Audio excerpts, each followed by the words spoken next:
Olá, pessoal. Vamos então revisar as questões da nossa AP? Essa aqui era a questão número 1. Então, o que ela dizia para nós aqui na alternativa? Ela falava assim, ó: a figura representa um elétron atravessando uma região onde existe um campo elétrico. O elétron entrou nessa região pelo ponto X e saiu pelo ponto Y em trajetória retilínea. Sabendo que na região do campo elétrico a velocidade do elétron aumentou com aceleração constante, o campo elétrico entre os pontos X e Y tem sentido qual? Bom, vamos analisar. Ele falou que entrou pelo ponto X e saiu pelo ponto Y. Ou seja, ele está indo da esquerda para a direita. Perfeito?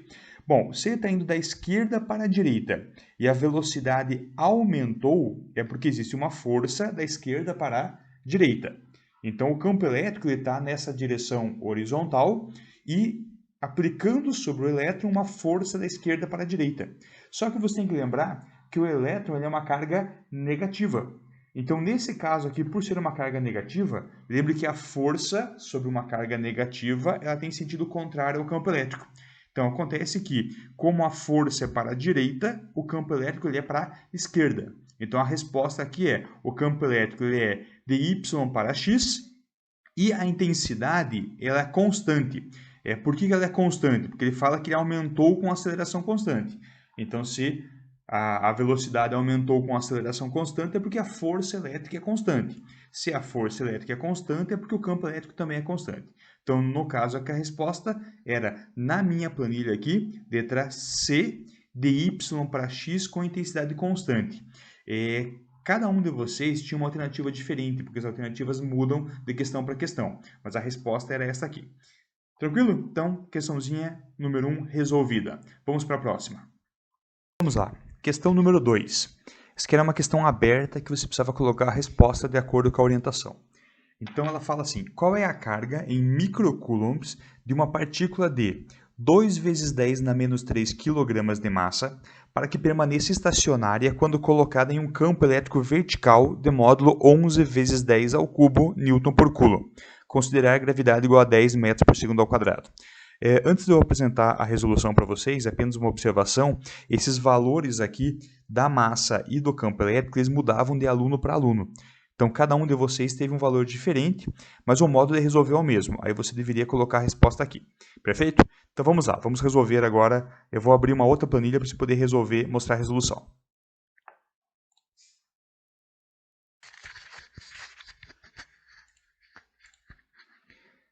Bom, então, aqui ele fala que a carga tem que permanecer estacionária, como eu já fiz a leitura para vocês. Então, o que acontece? Tem uma força elétrica para cima e o peso para baixo. Se ela vai permanecer estacionária, ou seja, em equilíbrio, a força elétrica tem que ser igual ao peso. Aí basta aplicar as equações. Força elétrica é campo elétrico vezes a carga e o peso é m vezes g. Campo elétrico, no caso aqui, 11,10 ao cubo vezes a carga é igual a 2,10 na menos 3, que é a massa aqui, vezes 10, que é o peso. Muito bem, vezes 10, que é o peso. Isso vai ficar, no final das contas, que a carga é 2,10 na menos 2, aqui, dividido por 11,10 ao cubo. Muito bem. Aí você pode fazer isso aqui virar 20,10 na menos 3, passar para cima, essa conta vai dar 1,8110 na menos 6.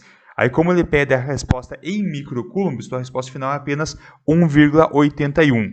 É assim que a gente monta essa questão. Perfeito? Resolvido, então.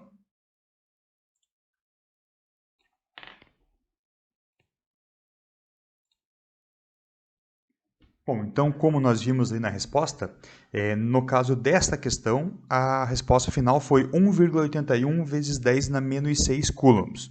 Como a pergunta já estava em microcoulombs, bastava colocar aqui 1,81 e dar um enter que estaria resolvida a questão. Mas, como eu já mencionei, isso aqui mudava de aluno para aluno. Perfeito? Questão 2, resolvida. Vamos para a questão 3 agora.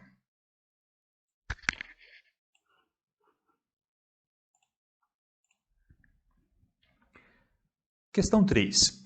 Qual o valor do potencial elétrico em volts em um ponto situado a 14 metros de uma carga de 2 vezes 10 na menos 10 coulombs?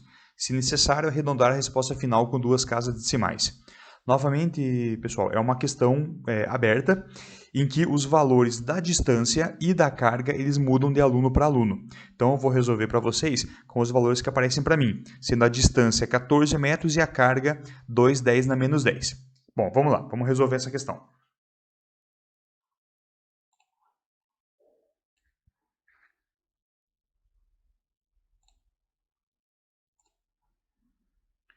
Bom, então vamos para a resolução. Aqui é simplesmente a aplicação da equação, né? A equação que calcula o potencial é o potencial elétrico, letra V, é a constante K vezes a carga Q dividido por D. A constante K do vácuo, 9,10 a nona. A carga, na minha questão, 2,10 na menos 10. E a distância é 14 metros. Então, 9 vezes 2 dá 18 na parte de cima, 14 embaixo, e o 10 a 9 com 10 na menos 10 dá 10 na menos 1. Então, a resposta final fica que o potencial é 0,128 volts. Só observem que ele fala que, se for necessário arredondar, tem que ficar com duas casas decimais. Então, vai ficar 0,13 essa resposta ao final.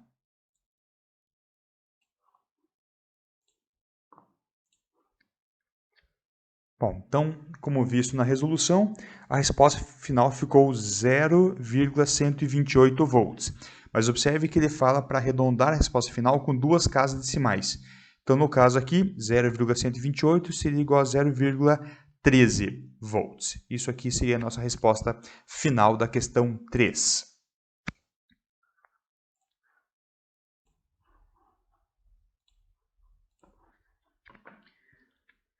Questão número 4.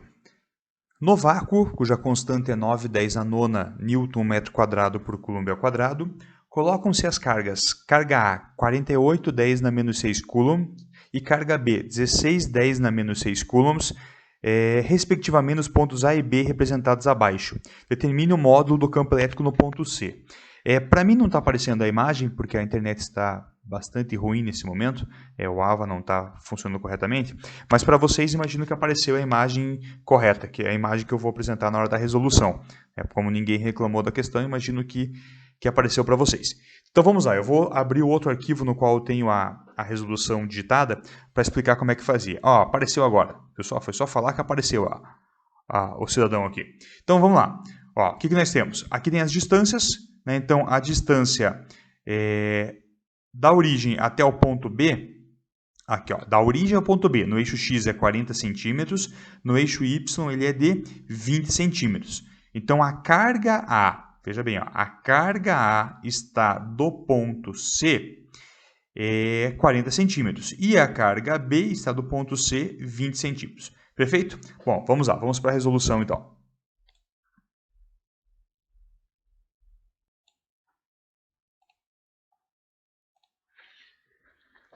Então, nossa questão, eu até abri aqui a lista de exercícios 3 sobre campo elétrico, que é onde estava essa questão. Como eu comentei com vocês, são exatamente os mesmos valores aqui. Então, o que precisava fazer? Resolução. O módulo do campo elétrico gerado pela carga A no ponto C, então você aplicava a equação, valor da constante, 9,10 a nona, valor da carga A, 48,10 na menos 6, e a distância aqui, 40 centímetros. Você descobria que o campo elétrico da carga A valeria 27,10 na quinta newton por coulomb. Faz a mesma coisa para a carga B, né? Descobriria que o campo elétrico daria 36,10 na quinta. Aí, como você teria um campo elétrico, um horizontal para a direita e um vertical para cima, formando 90 graus entre si, precisa calcular o vetor resultante por meio de Pitágoras. Aí bastava fazer campo A ao quadrado mais campo B ao quadrado é igual ao resultante ao quadrado. Finalizava com 45,10 na quinta. É exatamente a mesma questão da lista 3 sobre campo elétrico. Se alguém quiser olhar com mais detalhes, isso aqui está disponível para vocês lá no AVA.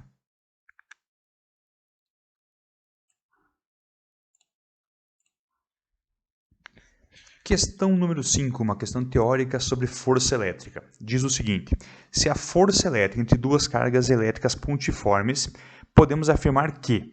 Aí ele vai comentar sobre a questão de proporcionalidade. O que nós sabemos? Sabemos que a equação que descreve a força elétrica é força é igual a constante, aí a multiplicação da carga 1 pela carga 2, dividido pela distância ao quadrado. Então vamos ver cada um dos itens e ver o que está correto e o que está errado aqui. Ele fala que a carga dobra se a distância entre as cargas for reduzida pela metade. Vejam, ele reduz a distância e fala que a força aumenta. Reduzir a distância realmente aumenta a força, mas lembra que a distância está ao quadrado. Então, quando você reduz na metade da distância, a força ficaria 2 ao quadrado, ficaria 4 vezes maior. Então, isso aí está errado. Letra B. A força dobra se a distância entre as cargas dobrar. Está errado. Quando você aumenta a distância, você diminui a força. Letra C. A força quadruplica se a distância entre as cargas for reduzida pela metade. Perfeito, que eu já comentei no item A. Quando você reduz na metade, metade é 2, 2 ao quadrado dá 4. Então, reduzir a metade, reduzir a uma função 2, faz com que a força fique 2 ao quadrado, fique 4 vezes maior. Letra C é correta. Letra D. Dobra se uma das cargas for reduzida à metade. Não, as cargas elétricas são diretamente proporcionais à força. Então, quando você reduz na metade uma das cargas, você reduz na metade também a força. Está errado. Letra E. Quadruplica se as duas cargas forem reduzidas pela metade. É a mesma coisa do item D. Se você reduzir a carga, a força ela vai reduzir também e não aumentar. Então, o correto neste caso é a letra C. Lembrando que as alternativas são embaralhadas, né? Então pode ser que para você isso aí fosse a letra A ou B ou alguma outra letra, mas o texto da resposta era esse aí. Perfeito? Questão 5, respondida. Vamos para 6.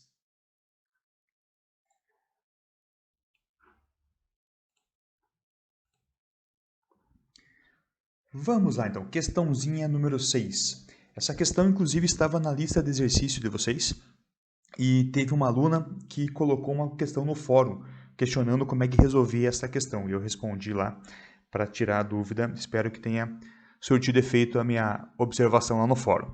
O que ele fala? Diz o seguinte, ó. Em uma determinada região do espaço, uma distribuição de cargas produziu a seguinte distribuição de linhas de força. Aí tem aqui o desenho das linhas de força, né? Com relação à intensidade do campo elétrico A, B e C nas superfícies S no ponto A, B e C, é correto afirmar que alguma coisa. Então, como que você resolve isso aqui? Nós vimos em sala de aula que o módulo do campo elétrico está associado com a densidade de linhas de força. Então, quanto mais linhas de força tiver numa certa região, quanto mais juntinhas estiverem umas das outras, significa dizer que o módulo do campo elétrico é maior. Então, se a gente observar, aqui no ponto A, tem um monte de linha de força, são 7 linhas de força, a gente contar direitinho aqui. Então, o ponto A é o lugar que mais tem linha de força, em que elas estão mais juntinhas umas das outras. Então, é o lugar onde tem o maior campo elétrico. O ponto B, aqui é a linha B, é onde tem menos linhas. Ó. Se você observar, é onde as linhas são mais espaçadas. Então, é onde o campo elétrico é o menor.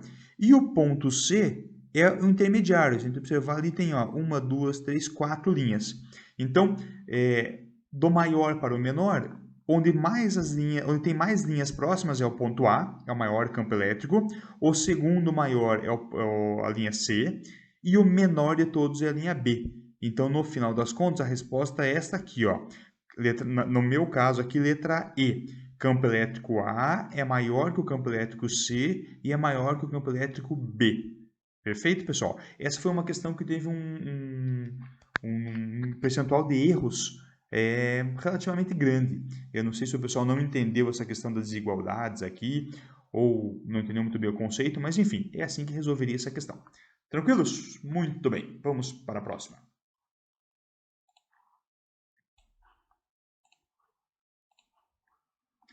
Questão 7.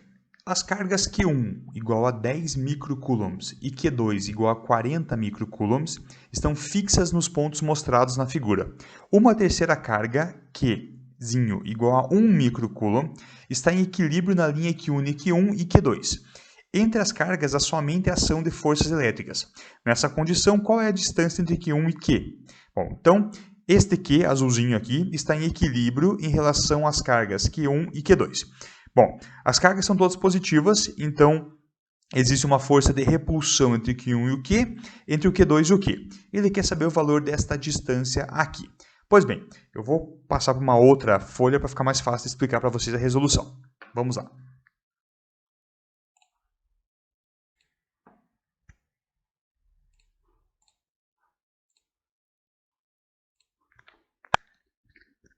Então, resolvendo a questão 7, o que a gente precisa fazer? Você vai precisar montar aqui, basicamente partindo da ideia inicial de que a força elétrica sobre a Q1, da Q1 sobre aqui é igual à força elétrica da Q2 sobre aqui.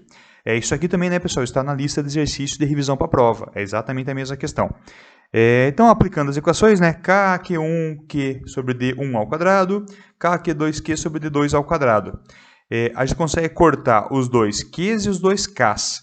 Aí coloca o valor da carga, aqui é D ao quadrado e aqui é 0,1, né, porque são 10 centímetros passado para metro.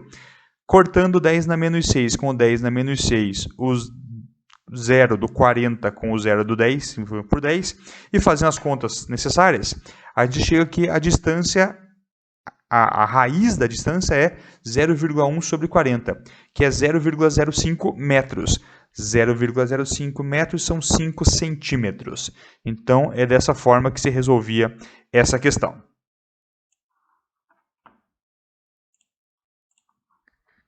Então, como mostrei no cálculo para vocês, a resposta correta é 5 centímetros.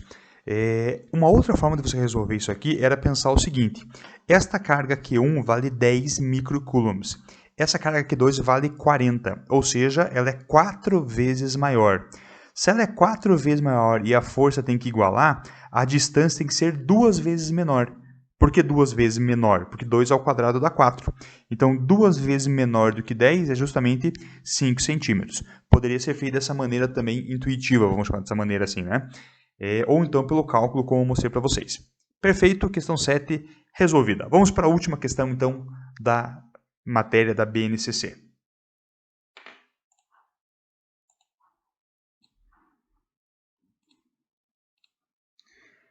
Vamos lá, então, última questão da parte do BNCC. Ela fala sobre a formação de relâmpagos, que eu coloquei para vocês aquele videozinho, coloquei aquele texto, espero que todos tenham lido, que é um texto bem interessante. Explica para vocês como é que se formam os raios, os relâmpagos, os trovões e todas as coisas correlatas. Então vamos para a questão. Diz assim: um estudo realizado em cooperação entre a NASA e o INPE revelou que a cidade de Campo Grande é a campeã no Brasil em relâmpagos que atingem o solo. O relâmpago é consequência do movimento rápido de elétrons de um lugar para outro na atmosfera, quando a rigidez dielétrica do ar é quebrada. Mais de 99% dos relâmpagos são estabelecidos das nuvens para o solo. Considerando essas informações e o desenho apresentado a seguir, assinale a alternativa correta em relação ao processo de formação dos relâmpagos durante a tempestade. Então vejam, a imagem da questão, essa aqui é uma questão que foi tirada do Enem. Ela está um pouquinho adaptada, mas é uma questão do Enem. A imagem mostra para nós que a parte superior das nuvens está carregada positivamente e a parte inferior está carregada negativamente. Muito bem, se isso acontece, qual que é o processo todo aqui? Ao você ter as nuvens carregadas, gera um campo elétrico, então você vai primeiro induzir cargas positivas aqui embaixo e vai gerar um campo elétrico entre a Terra e a nuvem. No caso, o campo elétrico vai da carga positiva para a carga negativa, então é um campo elétrico vertical e para cima. Conforme vai aumentando a quantidade de carga na nuvem, ou então diminuindo a distância, esse campo elétrico vai aumentando, chega um valor. Quando o valor do campo elétrico atinge o valor da rigidez dielétrica do ar, que é o que ele fala aqui, né? Quando a rigidez dielétrica do ar é quebrado, aí o ar torna-se condutor e você tem os elétrons da nuvem descendo para o solo. Igualzinho está naquele vídeo que eu coloquei para vocês. Muito bem, vamos ver as alternativas aqui. Letra A. Um campo elétrico vertical é estabelecido na atmosfera, no sentido do solo para a nuvem. Perfeito, correto, é isso aqui, ó. Porque o solo está positivo, a nuvem está negativa. Gera um campo elétrico vertical para cima. Letra B. Os elétrons são acelerados do solo para as nuvens. Não, está errado. O elétron está lá na nuvem. Então é da nuvem para o solo. Está errado, letra B. C. As nuvens eletrizam o solo por contato. Claro que não, né? A nuvem não está em contato com o solo. Ela induz cargas elétricas no solo devido à proximidade. Mas para ter relâmpago, pense na situação prática. Para você ter um relâmpago, não precisa a nuvem estar tocando o solo. Concordam comigo? Então, letra C está errada também. Letra D. A diferença de potencial elétrico entre as nuvens e o solo é desprezível para a formação do relâmpago. Não, é justamente o contrário. Ela é muito alta, por isso gera um campo elétrico muito grande e esse campo elétrico rompe a rigidez dielétrica. Então tem que ter uma diferença de potencial grande para que ocorra um relâmpago. Letra E. A região superior das nuvens adquire carga líquida negativa durante a tempestade. Basta olhar o desenho, né? A parte superior está carregada positivamente. Então está errado também a letra E. Então, no caso, a letra A, na minha prova aqui, é a letra correta. Na prova de vocês, pode ser que estivesse em outra posição, mas esta é a frase correta. Então, com isso, pessoal, finalizamos a correção da prova, o retap. A grande maioria de vocês foi muito bem na prova, né? A prova estava bem parecida com as listas, parecida com os vídeos que eu postei para vocês. Então, uma etapa aqui cumprida em relação a esse assunto. Nós vamos continuar estudando agora, nos próximos vídeos, nas próximas aulas, as questões do campo elétrico uniforme e das superfícies equipotenciais, que é a última parte que falta para a matéria do primeiro trimestre. Tranquilo? Então, resolvido. Até mais. Boa semana para vocês, bons estudos e até o próximo vídeo.